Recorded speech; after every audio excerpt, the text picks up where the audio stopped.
ভারতের সুপ্রিম কোর্টের প্রধান বিচারপতি, চিফ জাস্টিস অফ ইন্ডিয়া, তিনি অসুস্থতার ভান করে ছুটি নেবেন, একটা মামলা শুনবেন না বলে, এই কথাটা যাদের মাথায় আসে, যারা এটা বলতে পারেন, লিখতে পারেন, এ নিয়ে চর্চা করতে পারেন, তাদের কিসের উপর ভরসা আছে? তারা কি চাইছেন নিজেরা হাতে বন্দুক নিয়ে বেরিয়ে পড়বেন? দেশের আইনের শাসন কায়েম করবেন? জঙ্গলের শাসন কায়েম করবেন? নিজের আইনের শাসন কায়েম করবেন?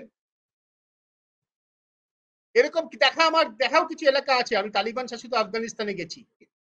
এখানে প্রত্যেকে যে যার নিজের এলাকায়, আমার পাড়াতে আমিই রাজা। আপনারা কি সেই রকম শাসন কায়েম করতে চান যারা এই ধরনের জিনিস ছড়াচ্ছেন? আমি তাদের জিজ্ঞাসা করছি স্পষ্ট করে। ভারতের সুপ্রিম কোর্টের প্রধান বিচারপতি অসুস্থতা ভান করছেন একটা মামলা শুনবেন না বলে। ৩ দিন তিনি ছুটি নিয়েছেন।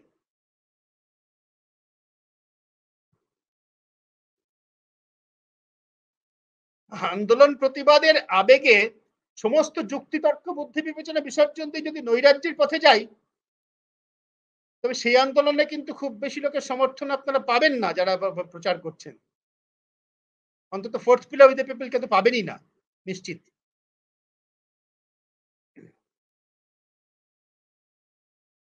সামাজিক সংস্কার চাই, বিদিশা সেনগুপ্ত বলছেন। মানুষের মনে পরিবর্তন চাই, অবশ্যই চাই, এবং সেইটা আনার জন্য যা যা করণীয় সেটা সকলকে সদর্থকভাবে তার জন্য চেষ্টায় নামতে হবে।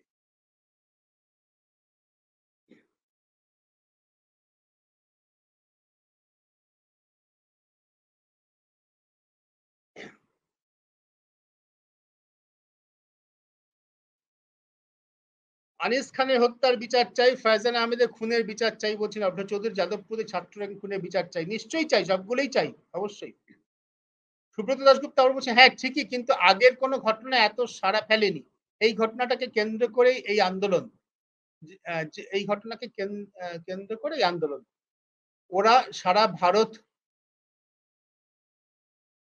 ভারতের জন্যই বলতে চাইছেন। হ্যাঁ নিশ্চয়ই বলছেন তো, তারা বলছেন তো, যারা রাস্তায় নামছেন তারা সারা ভারতের কথাই বলছেন। সারা ভারতের কথা বলছেন বলেই নাগরিক সমাজের কথা বেশি করে আসছে। দেশের সংবিধানকে মান্য করা, দেশের আইন মেনে চলা, নাগরিক সমাজ, করে কমে খেটে খাওয়া, ভদ্রভাবে আইন মেনে চলা, লেখাপড়ার দ্বারা জীবনে কর্ম কর্মক্ষেত্রে স্বীকৃতি লাভ করা, নাগরিক সমাজের কথা বড় করে আসছে। তারা সারা ভারতের জন্যই সেটা চাইছেন। সারা ভারতের জন্য চাইছেন বলেই সারা ভারতের যে প্রধান শাসক দল ভারতীয় জনতা পার্টি, সেটা এক্ষেত্রে তৃণমূল কংগ্রেসের থেকে বেশি বিশ্বাসযোগ্য নয়, এটাও মাথায় রাখতে হবে। সারা ভারতে মেয়েদের জন্য নিরাপত্তার জন্য, মেয়েদের নিরাপত্তা বেশি করে নিশ্চিত করতে পারবে, এ ব্যাপারে ভারতীয় জনতা পার্টির রেকর্ড তৃণমূল কংগ্রেসের থেকে ভালো নয় কিছু। তৃণমূল কংগ্রেস নিশ্চিতভাবে তার সরকার দুর্নীতিতে নিমজ্জিত, এবং তার সরকার এক্ষেত্রে মহিলাদের নিরাপত্তা দিতে ব্যর্থ হয়েছে, কোনো সন্দেহ নেই। কিন্তু বিজেপি হলে পারবে তার কোনো নিশ্চয়তা নেই। বিজেপি রেকর্ড যদি আমরা দেখি, সেই জন্যই আন্দোলনে অভিমুখটা হচ্ছে প্রতিষ্ঠানের দিকে। অমুক দলের অমুকে মুখ্যমন্ত্রী যাক, তমুকে আসুক, অমুক মুখ্যমন্ত্রী বদলে তমুকে মুখ্যমন্ত্রী হলে এটা মিটে যাবে না, অমুক দলের বদলে তমুক দলের শাসন আসলে মিটে যাবে না।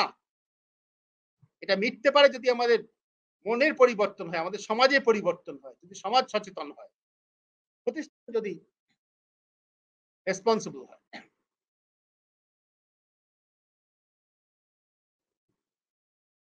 দত্ত ফ্যামিলি চ্যানেল বলছেন, আই স্ট্রংলি সাপোর্ট বিজেপি। হ্যাঁ অবশ্যই আপনি করতেই পারেন, তাদের বলার কি আছে।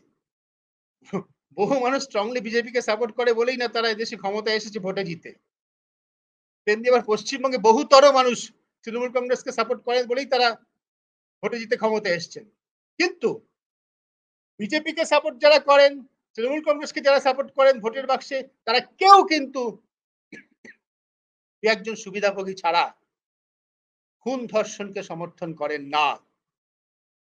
তাই এই ইস্যুটা হওয়া উচিত বিজেপি বনাম তৃণমূল নয়। আমি আপনি, আমরা মহিলাদের নিরাপত্তা চাই কিনা, খুন ধর্ষণ বন্ধ হোক এটা চাই কিনা, এই ইস্যুতে হ্যাঁ কিনা, এই ইস্যুতে বিভাজনটা হোক। বিভাজনটা যেই মুহূর্তে তৃণমূল বিজেপি হয়ে যাবে, তৃণমূল বিজেপি সিপিএম কংগ্রেস হয়ে যাবে, তখনই কিন্তু পুরো জিনিসটা একেবারে কাদা ঘোলা জল হয়ে যাবে। আপনি বিজেপিকে সমর্থন করেন, করুন, বলছি তো কোটি কোটি মানুষ সমর্থন করেন, নাহলে নরেন্দ্র মোদী ক্ষমতা এলেন কি করে? তাই বলে যে কোটি কোটি মানুষ বিজেপিকে সমর্থন করে, সেই কোটি কোটি মানুষ খুন ধর্ষণকে সমর্থন করে না। আসুন, দত্ত ফ্যামিলি চ্যানেল আপনাদের বলছি, আসুন, বাকি সবাইকে বলছি, এই ইস্যুতে বিভাজনটা হোক। ধর্ষণ চাই কি চাই না, খুন চাই কি চাই না, কর্মক্ষেত্রে মেয়েদের নিরাপত্তা চাই কি চাই না, এই ৩টি প্রশ্নের উত্তরে হ্যাঁ না করে বিভাজনটা হোক। টিএমসি, বিজেপি, কংগ্রেস, সিপিএম করতে গেলেই প্রশ্ন উঠবে কার আমলে বেশি নিরাপদ ছিল? তৃণমূল শাসিত পশ্চিমবঙ্গের প্রতি লক্ষে বেশি ধর্ষণ, নাকি বিজেপি শাসিত উত্তরপ্রদেশের প্রতি লক্ষে বেশি ধর্ষণ? ক্রাইম রেকর্ড ব্যুরোর রেকর্ড নিয়ে ঝাঁপিয়ে পড়ুন, তাহলে বোঝা যাবে যে ধর্ষণ আটকাতে যোগী আদিত্যনাথ বেশি ব্যর্থ না মমতা ব্যানার্জি বেশি ব্যর্থ? আজকে কি যেভাবে সমাজ জেগেছে, তাতে কি এই প্রশ্নের উত্তর খোঁজার সময়? আমার মতে না।